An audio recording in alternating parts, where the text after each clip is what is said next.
Welcome back. I'm Uday Pratap Singh. You're joining us on NewsX. Our big focus this hour is on the Trump presidency, which is all set to begin with a grand inauguration. Of course, Donald Trump's swearing in is very, very imminent now. Donald Trump, of course, all set now to sign more than 200 executive actions on the first day after being inaugurated as 47th President of the United States of America.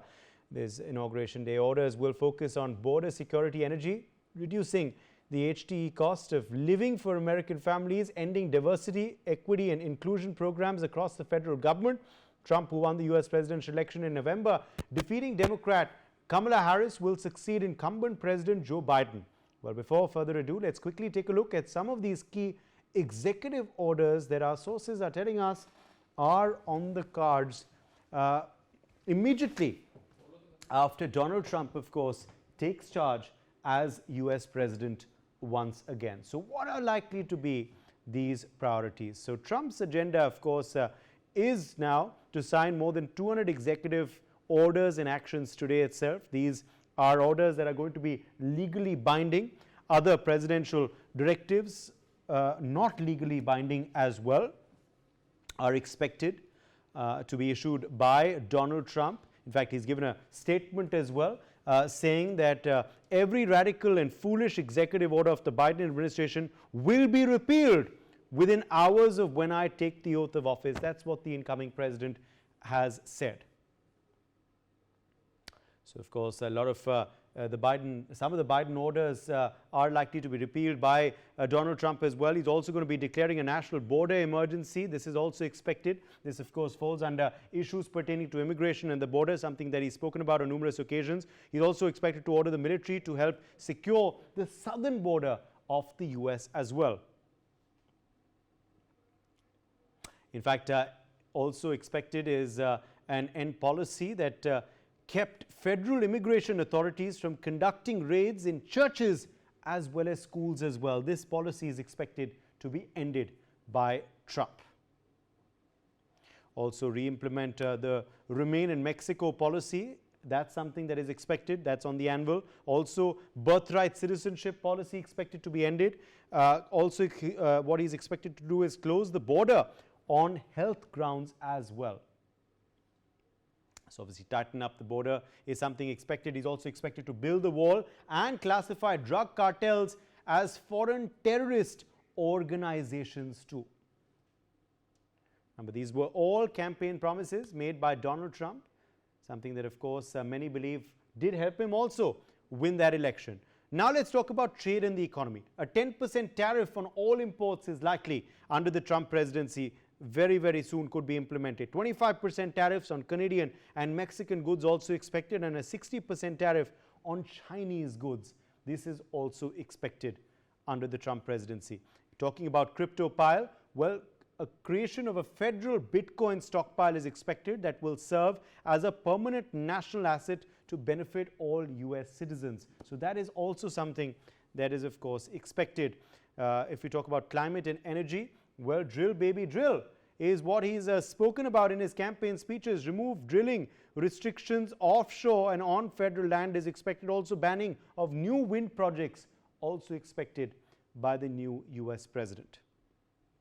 Cancel electric vehicle mandates is something he's expected to do. Also withdraw from the Paris Climate Agreement. Again, a big issue that, of course, will generate a lot of controversy as well, but that is also something expected under the Trump presidency. Capitol riot, as far as that incident is concerned, potentially pardon hundreds of people convicted after the 2021 U.S. Capitol riots as well. Also, if you talk about secret documents, well, releasing of classified documents related to the assassination of President John F. Kennedy in 1963, this is something also that Trump has pledged to do. Also released classified documents related to the 1968 killings of Senator Robert Kennedy and civil rights leader Martin Luther King Jr. This is also something that is expected. If you talk about the Ukraine war, well, end the conflict on day one of the presidency. That's what he's spoken about. He's also spoken about supplying Ukraine more U.S. weapons only if it enters peace talks. Now, will this happen or not? That's something time will tell. Withdraw U.S. from NATO alliance if member nations do not meet their financial obligations. That's also something that Donald Trump has said. Will have a lot of ripples, of course, in Europe. If we talk about TikTok, will postpone a law banning Chinese-owned social media platform TikTok. That's also something expected very, very soon. And if we talk about Greenland, Panama and Canada will take over Greenland from Denmark. That's something also he said. Make Canada the 51st state of the United States. Now, whether, of course, these things happen or not, that only time will tell. But remember, these are all pledges that Donald Trump has made, some being taken with a pinch of salt, some he's actually going to be acting upon. Rename the Gulf of Mexico and Denali, reclaim Panama Canal after U.S. returned it to the Panamanian government. Also use the military to gain control of Greenland and the Panama Canal. Again, that's something that he's, of course, been posting on his social media platforms too. DOGE operate the Department of Government Efficiency as an advisory body. Remember, some key people in charge of this, and Donald Trump, of course, expected to power it. DOGE will provide guidance to the White House on spending cuts as well, something needed to fix the economy. Also, transgender women in sports, bar transgender women from competing in women's sports. That's also something expected under the Trump presidency. Cuba and Venezuela undo Biden's decision to remove Cuba from the U.S. list of state sponsors of terrorism and reinstate sanctions against Venezuela, things that he's pledged to do as well. Diversity, equity, inclusivity. Dissolve policies designed to support women and racial minorities. Also ban funding for schools that teach critical race theory. Also forbid federal funding going to schools or other institutions that have DEI programs. That's expected too. Abortion, again another contentious issue. Reinstate the Mexico City policy that bans federal aid to international groups that provide abortion counseling. That's also something expected. Reinstate an abortion rule that prohibits the Title X federal health providers from mentioning abortion to patients as well. Host of issues, host of different sectors, but all decisions expected to be taken soon, some over time, some perhaps maybe not, but all have figured in Donald Trump's priorities, of course, through his campaigning and also through the statements he's made after he's won the elections. Let's expand that a bit. Major General Sudhakarji, defense expert, is live with us. Mitali Nikore, economist, also joins us live. Utsav Sanduja, founder and chairman of Pro-Trump Hindus for America, also is joining us live. Appreciate all of you being with us. Let me begin with you first, Major General Sudhakarji. A lot expected from the Trump presidency. What do you believe his priorities are going to be? Good evening, Uday. Thank you for getting me to the show, and good best wishes to the co-panelists and the viewers.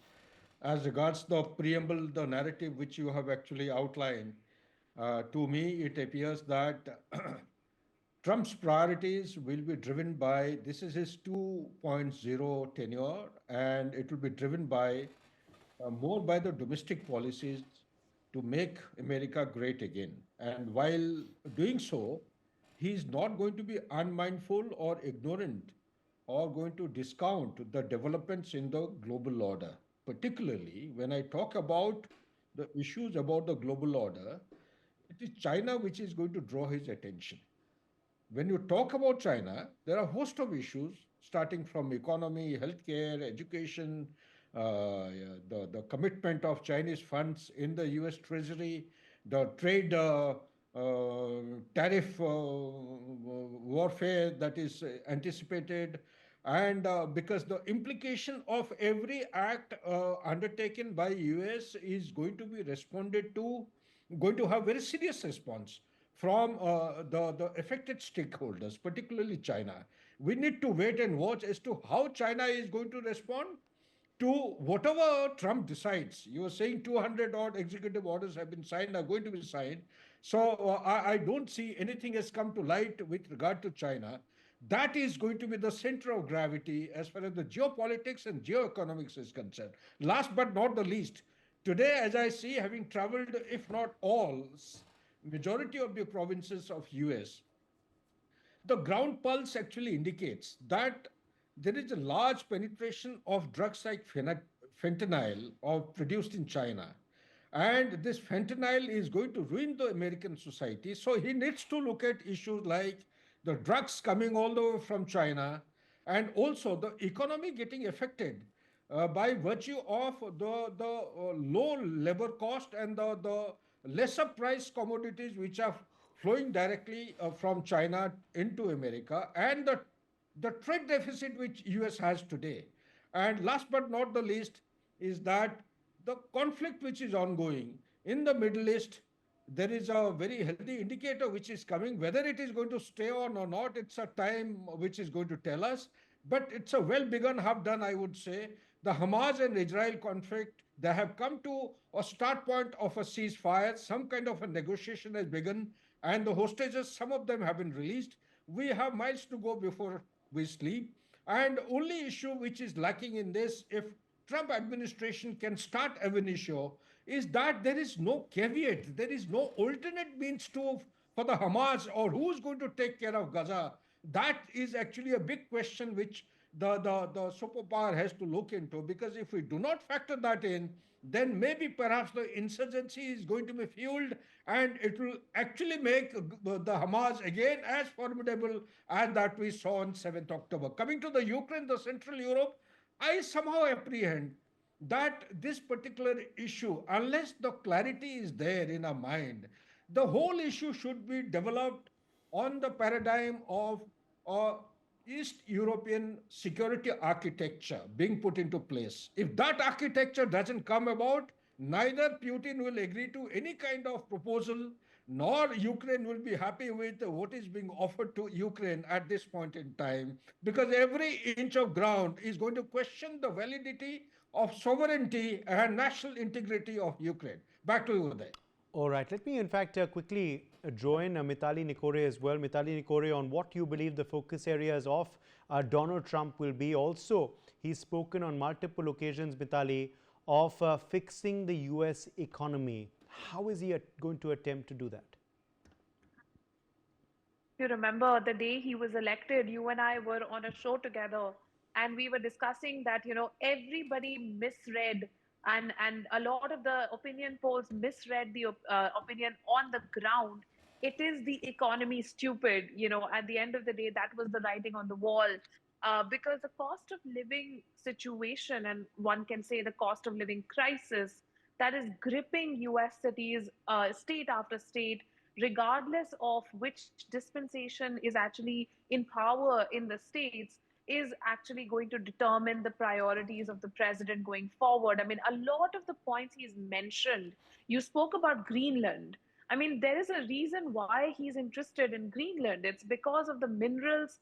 It's because of the mining opportunities that Greenland can offer and can make electric vehicles, for example, or even green hydrogen much more competitive for the US than importing from China. So, having capture the idea of capturing those kind of assets, bringing them into the US economy and purchasing them for a fair price is precisely the kind of business like mindset why he has been brought into power by the US citizens. So definitely it's the economy that's going to be top of mind. And within the economy, I would say there are three pillars which he has outlined very clearly. The first one is around trade and building the competitive advantage of the US once again. To say whether it's tariffs or whether it's improving the cost of the raw materials, either way he's going to reduce cost of manufacturing and purchasing domestically produced US goods for the US consumer. The second is around exchange rates and interest rates. So if you look at the actions of the Federal Reserve post the election, the Federal Reserve has actually held interest rates now, and they have not reduced them, with the idea that inflation management becomes an important priority, and he's directing that. And the third is looking relationships and renegotiating those global relationships. I mean, the trade war that he's thinking about with even Canada and Mexico, leave alone China. I mean, China is of course going to be one major area of where there's a lot of work to be done by the Chinese administration if they want to engage with the US. But even neighbors like Canada and Mexico, who have had long standing trade relations with the US, today coming into question and being told you could have 25% flat tariffs on every single commodity that is exported to the US. That is surprising. Of course, I'm sure that will not extend to Canadian oil. So at the end of the day, through these three pillars, resource control and trade renegotiation, investment and inflation management, and also, looking at producing and purchasing and controlling the US consumer, he really wants to kickstart the economy.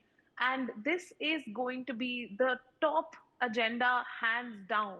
At the end of the day, this is the most important. Yes. Let me also now quickly join, in fact, Ambassador Kanwal Sibal into the broadcast as well, former Foreign Secretary joining us live. Ambassador Sibal, appreciate your time. Now, Donald Trump's priority number one, it seems, is going to be on cracking down on immigration. How do you see him going ahead with this task?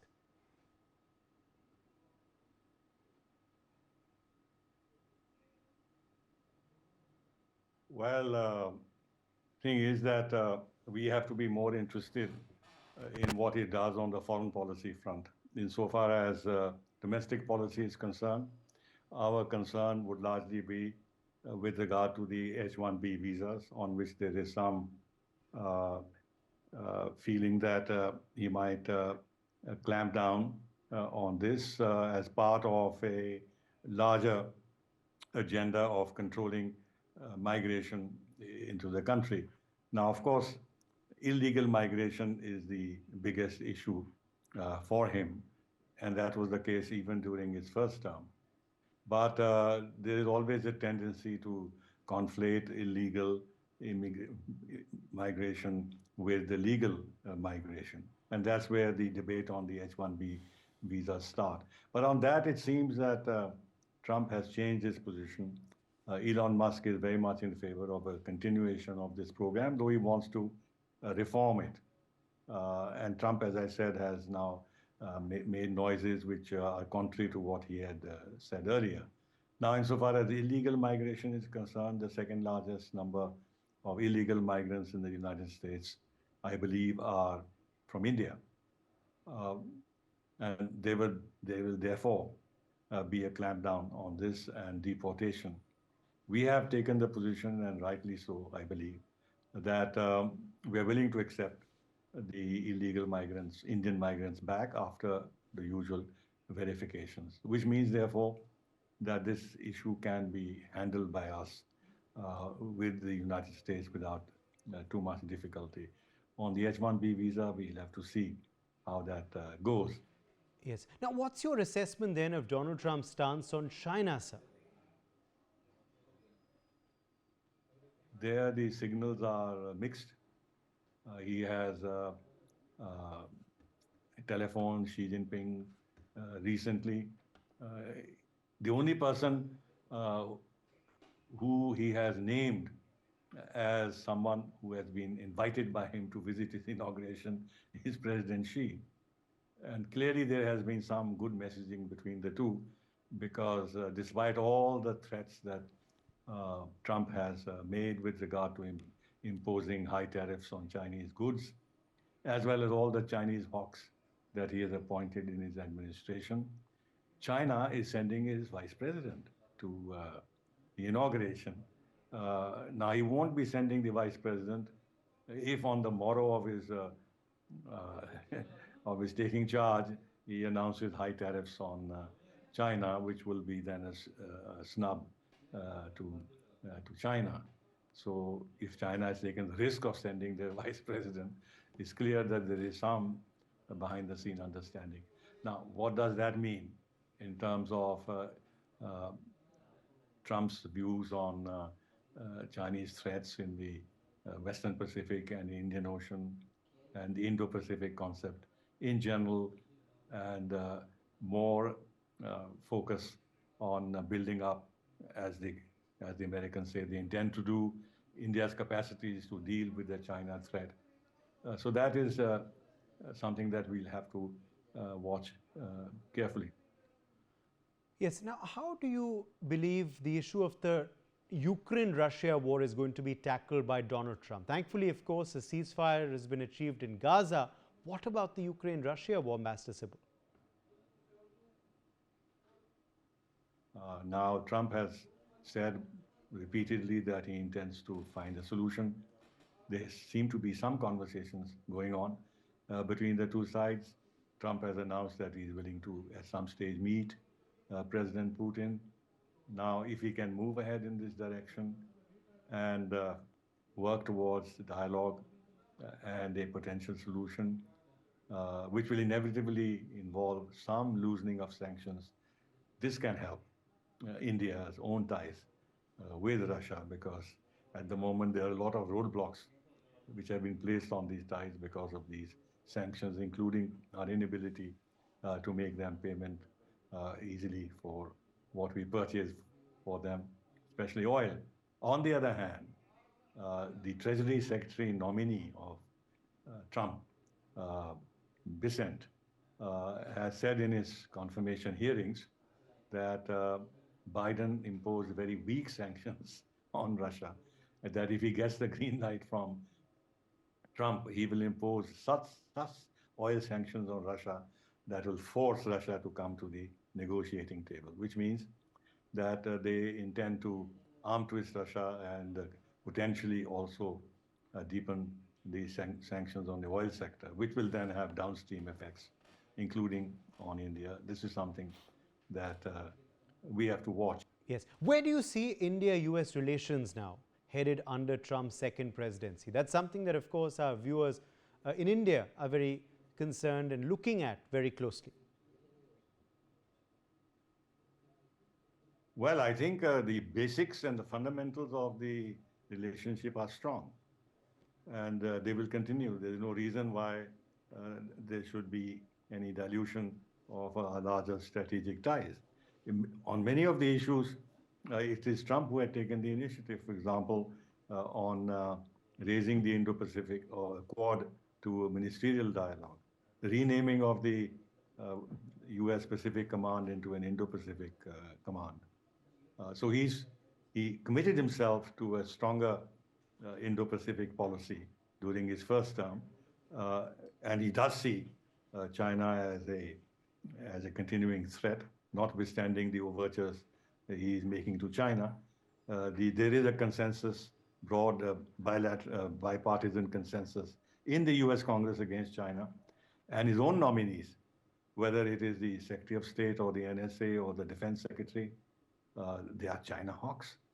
So he surrounded himself with people who see China as a principal adversary. If you have listened to the confirmation hearings of the new Secretary of State, Mark Rubio, he was very clear about that. Now, in that context, Trump can be expected to build on a relationship with India in defense and technology and other sectors in order to mutually benefit from understandings which can deter China's aggressive and expansionist policies in our region and beyond.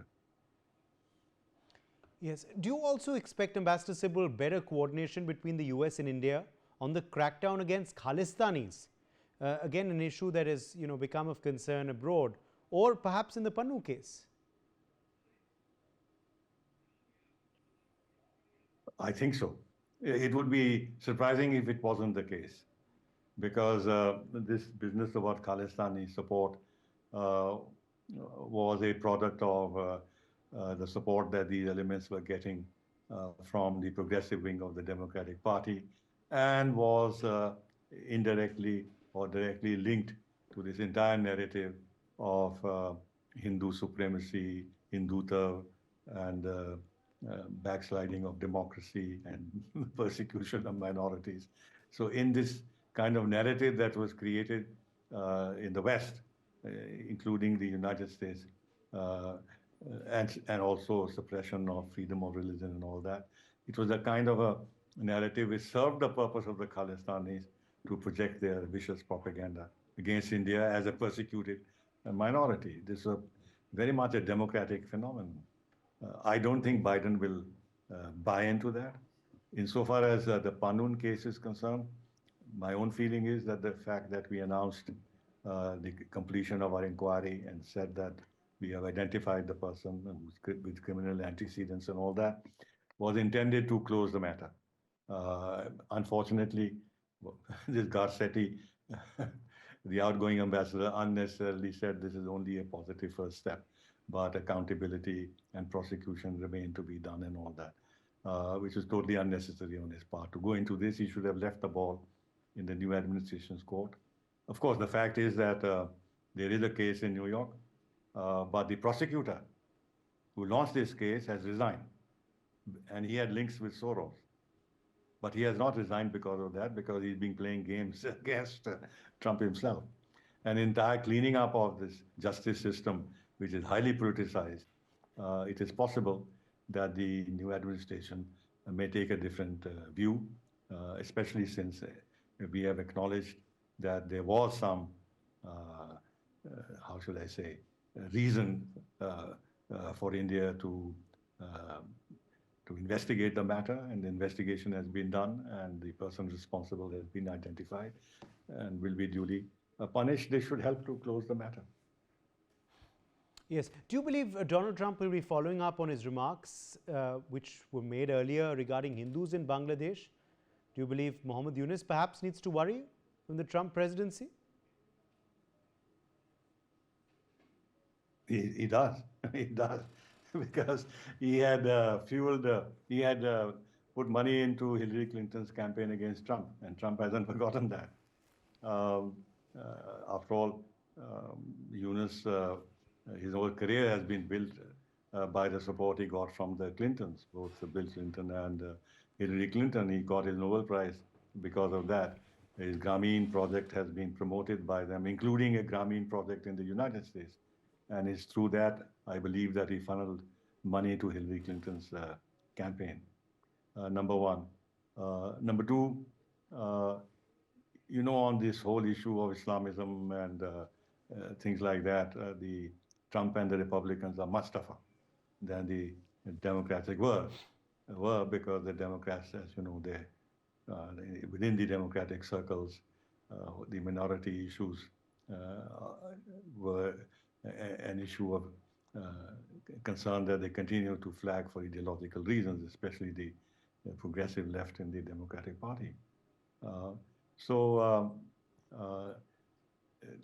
Trump also, look, when he made this statement, it was also in order to galvanize the support of the Hindu Americans behind him. So it was both something which he may have genuinely felt, and secondly, something which he wanted to use for electoral reasons.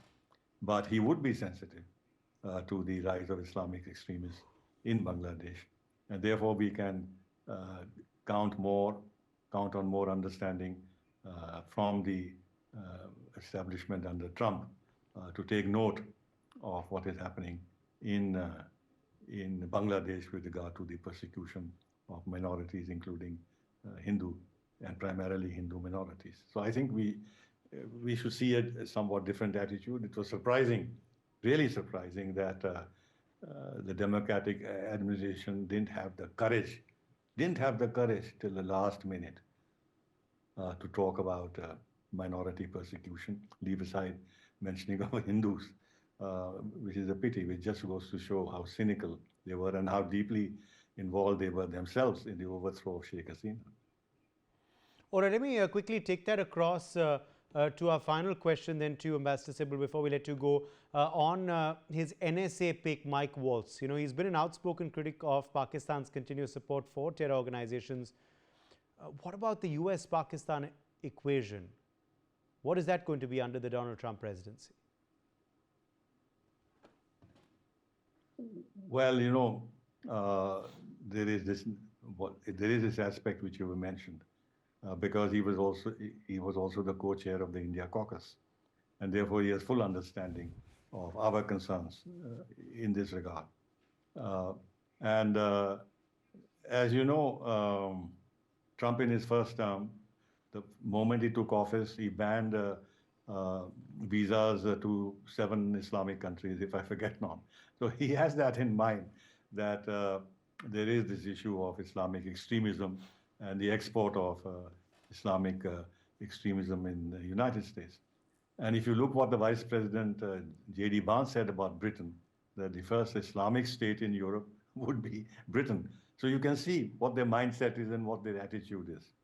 And it is through this perspective that they're likely to look at Pakistan. Number two, now that they're out of Afghanistan, they don't need Pakistan the way they needed earlier. Pakistan to be able to reach out to the Taliban and make their exit from Afghanistan easier. And now that the Taliban and the Pakistanis are quarreling with each other, so the situation has changed. There's one aspect, though, which is the Islamic State of Khorasan, which in America, they believe that this is the one which intends to target Western countries, including the United States, and they may want to keep some tabs on it. But this is relatively not key to any cooperation with Pakistan, though they would like to have cooperation in this regard. All right, Ambassador Kanwal Sibal, let's leave it at that. Appreciate you joining us with your perspective on that big story.